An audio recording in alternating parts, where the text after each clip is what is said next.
Se você acha que o Estado está muito grande e devia ser brutalmente reduzido, você pode ser um libertário. Se você acha que imposto é roubo, ou seja, ou você paga, ou você vai ser multado, preso ou morto, ou seja, eu acho que você é um libertário, cara. Fala, seus mal diagramados. Entre as políticas defendidas pelos libertários estão a desburocratização estatal, diminuição do poder centralizador sobre os indivíduos e políticas de livre mercado e redução ou até mesmo extinção dos impostos. Afinal, imposto é roubo e até o PCO concorda com isso, mas só quando quem está sendo cobrado pelo governo é o Neymar. Embora tenha surgido como uma forma política dissidente de esquerda, hoje a forma dominante dessa ideologia nos Estados Unidos e Brasil é de direita, principalmente após cooptação dos anarcocapitalistas, os ANCAPs. E há até aquela piada que não é preciso temê-los no jogo político, pois todos os ANCAPs têm 14 anos e ainda não votam, o que não é verdade, principalmente na América. Por lá é bastante comum libertário ANCAP adulto e alguns deles têm muita grana para colocar em prática planos fadados ao fracasso, mas que são executados mesmo assim por gente que pode ser expert em discussões no Reddit, mas que teria sérias dificuldades para preencher um simples cheque ou entender um contrato de compra e venda de imóvel. Em 2020, 3 amigos libertários resolveram colocar em prática o antigo sonho de criar uma comunidade livre das amarras do Estado malvadão em pleno mar, conceito que foi batizado de Sea Standing por ninguém menos que Patrick Friedman, neto dele mesmo, Milton Friedman. Entusiastas da ideia, os amigos Grant Romund, empresário digital do ramo de cabeleireiros, o rico engenheiro alemão Rutger Koch e também Chad Elvartovsky se uniram. Usando a própria grana, sem pedir dinheiro para o BNDES, eles financiaram a primeira tentativa de um porto residencial na forma de uma caixa octogonal branca flutuante a 12 milhas náuticas da costa da Tailândia. Elvartovsky e a namorada Nadia Summergirl moraram lá. Sim, eu não estou inventando, a mulher se chama Nadia Garota do Verão. Nem o Felipe Dilon contaria com um sobrenome como esse. Os dois ficaram lá por 60 dias no início de 2018, até que o governo tailandês descobriu a existência do porto e o declarou uma ameaça à independência do país, possivelmente punível com prisão perpétua ou morte. Então, eles desistiram da ideia e se mandaram. Em 2019, Romund, Koch e Elvartovsky mudaram a empresa para o Panamá, onde encontraram um governo disposto a apoiar o próximo projeto, o SeaPod. Essas seriam casas flutuantes individuais mantidas 3 metros acima da água por uma única coluna e uma base em forma de tripé sob o oceano, como se fosse a casa dos Jetsons. O responsável pelo projeto, Coen Outius, é um aquatect holandês, arquiteto especializado em projetos à base de água. Em desenhos renderizados, os SeaPods parecem fantásticos, como se fosse um capacete branco gigante emergindo das ondas. Mas como o setor de cruzeiros marítimos passava por uma crise por conta da pandemia, eles mudaram o projeto e colocaram em prática uma nova ideia, adquirindo uma embarcação do tipo pela pechincha de 9 milhões de dólares, mesma quantia que Paulo Guedes mantém em uma empresa offshore, mas que ele infelizmente nunca pensou em investir com um navio para morar bem longe do Brasil. E quando eu digo que foi baratinho, não é exagero. O Pacific Dawn foi construído em 1991 por 280 milhões de dólares e adquirido antes da pandemia por 100 milhões. Nas mãos do trio de amigos, no entanto, a embarcação mudou de nome, não pegava bem manter o navio com esse nome pensado sob medida para atrair fãs do Rod Stewart, Roberto Carlos e Julio Iglesias, que só desejam passar uma semaninha tomando drinks coloridos, comendo coquetel de camarão e lidando com intoxicações alimentares. Agora o cruzeiro se chamaria Satoshi, em homenagem ao suposto criador das criptomoedas, Satoshi Nakamoto. Afinal, a ideia era atrair um público de nômades entusiastas desse tipo de moeda, e é até uma surpresa descobrir que o Gladson Acácio, o faraó dos bitcoins da região dos lagos, não participou dessa empreitada, propondo até uma passadinha do cruzeiro em Cabo Frio. Ia ser sucesso. Mas converter um navio de cruzeiro em uma nova sociedade revelou-se mais desafiador do que o previsto para esses cabaços. mas cheios da grana. O alto mar, embora pareça sem fronteiras e livre, é um dos lugares mais rigorosamente regulamentados da Terra. A indústria de navios de cruzeiro, em particular, é regida por regras intrincadas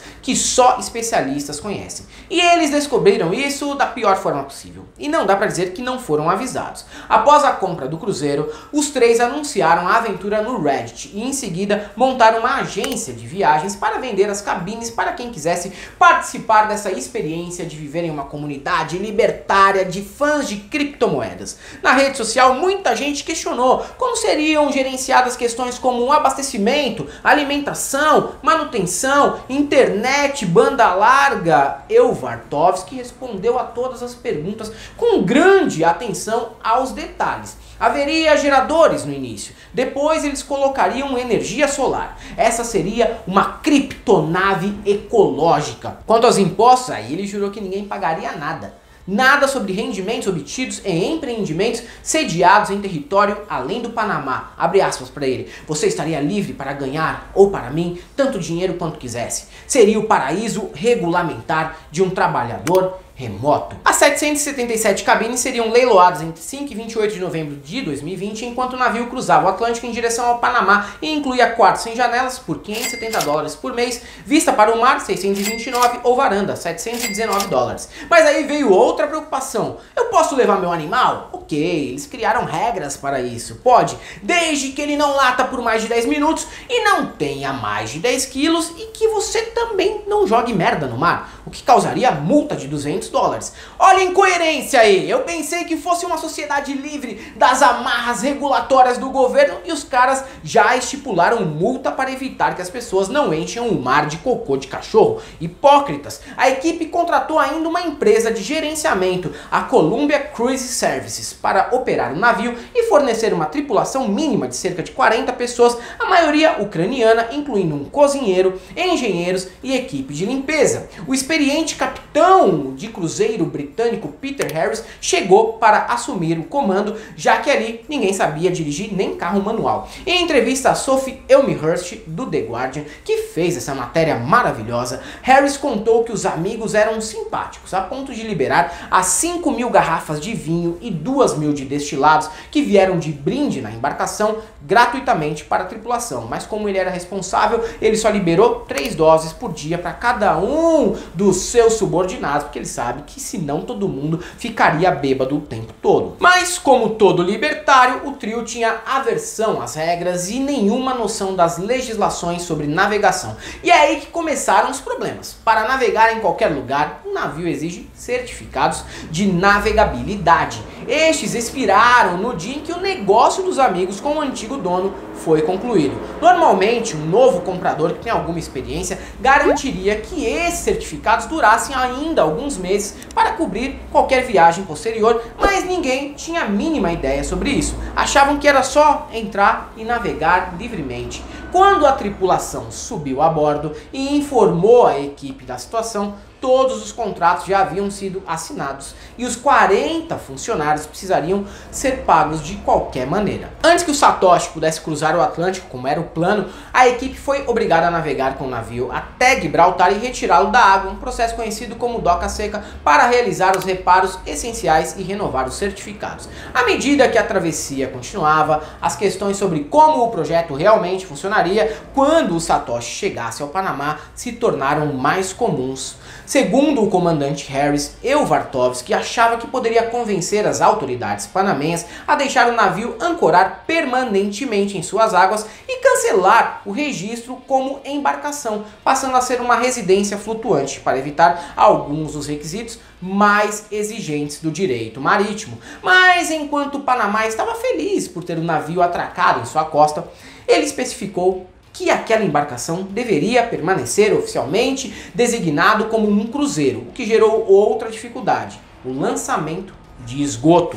Embora o navio tivesse um sistema avançado de gerenciamento de águas residuais, que poderia transformar esgoto até em água potável, eles não tinham permissão para descarregar essas águas residuais nas águas do Panamá e, portanto, teriam que navegar a cada 20 dias 12 milhas ou mais dentro do mar para aí sim esvaziar os tanques em águas internacionais. Esses obstáculos tornaram o navio uma proposta desagradável para as seguradoras. Ninguém concordou em cobri-los. Afinal, nenhuma empresa de seguros na história havia recebido um pedido para registrar um navio como uma criptocomunidade flutuante. Depois de tentar várias seguradoras e corretoras, Romundi começou a perceber que a indústria de navios de cruzeiro estava, como ele disse, atormentada por regulamentações excessivas, claro. As regulamentações, sempre elas, atrapalhando os planos mirabolantes dos libertários. O grande projeto de liberdade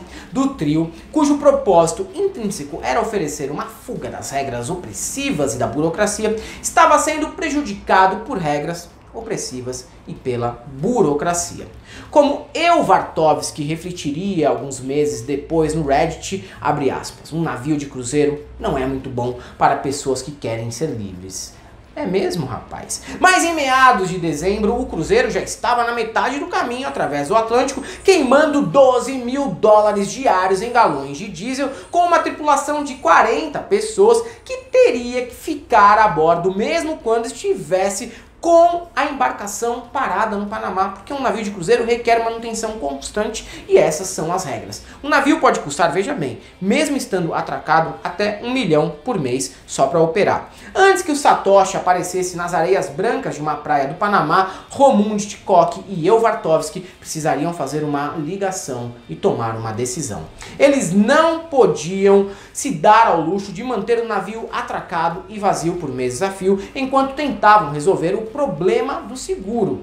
Um problema que eles nem tinham certeza de como resolveriam. E pior, os caras do Reddit meteram mogais na ideia, mas não compraram as cabines. O sonho acabou antes mesmo de começar. O projeto estava morto, exceto que não era bem assim, já que eles precisavam vender o cruzeiro, que surpreendentemente parece uma tarefa mais fácil do que negociar uma areia turbo. Em 18 de dezembro, enquanto o navio ainda estava no mar, a equipe anunciou a venda do Satoshi para um ferro velho em Alang, na Índia. Antes de se desfazer do navio, no entanto, Romundi decidiu passar o Natal a bordo junto com a tripulação. Com a chave mestra na mão, ele se sentiu o dono do pedaço e vagou pelo Satoshi, certificando-se de entrar em todos os cômodos que diziam não entre. Olha só, hein, subversivo. Visitou a sala de máquinas e sentou-se no terraço. Ele trabalhou, porque ele não pode deixar de trabalhar mesmo no Natal, né? Um libertário é assim. Mas também subiu em todos os toboáguas sozinho. Embora Romundi seja um chato e não beba nem no Natal, ele tomou uma taça de vinho naquele dia e ligou para todos os amigos, que no caso são 2, e disse: estou no meu próprio cruzeiro no Natal. Ao voltar para a terra firme, teve mais uma dor de cabeça e descobriu que o acordo da Convenção de Basileia, que trata do descarte de resíduos perigosos, não permitia o envio de navio de um país signatário, o Panamá, para um não signatário, a Índia. O contrato com o ferro velho teve que ser cancelado. O boato do negócio desfeito rodou rapidinho e um corretor de navios ouviu falar da situação difícil do Satoshi e percebeu que era exatamente o tipo de navio e de otários, só de navios mesmo, que um novo cliente seu estava procurando e fez um negócio rapidinho. O cliente era o Ambassador Cruise Line, a primeira empresa britânica de cruzeiros a lançar em 10 anos. Esse corretor não confirmou o valor pago, né? Mas eles acharam até que foi um bom preço, porém a imprensa especializada relatou que os amigos venderam por 12 milhões, mais do que pagaram, porém não o suficiente para cobrir os custos de 3 meses de operação. Segundo o novo dono, haverá coquetéis no bar, um jantar de 5 pratos e um show de brilhos. É improvável que o Bitcoin seja aceito como moeda e que os frequentadores tenham o mesmo perfil. Mas as viagens aparentemente serão menos desastrosas que essa, que nem começou, mas sempre teve tudo para dar errado. É isso aí, galera. Para quem gosta do nosso canal, nós temos nosso apoio, seja membro Pix e Conta Jurídica, caso você queira e possa fazer uma colaboração. Além do YouTube, estamos presentes também no Facebook, no Instagram e no Twitter. Sigam a gente lá. E para todos aqueles que querem montar uma comunidade flutuante num cruzeiro, só temos uma coisa para te dizer: não passarão.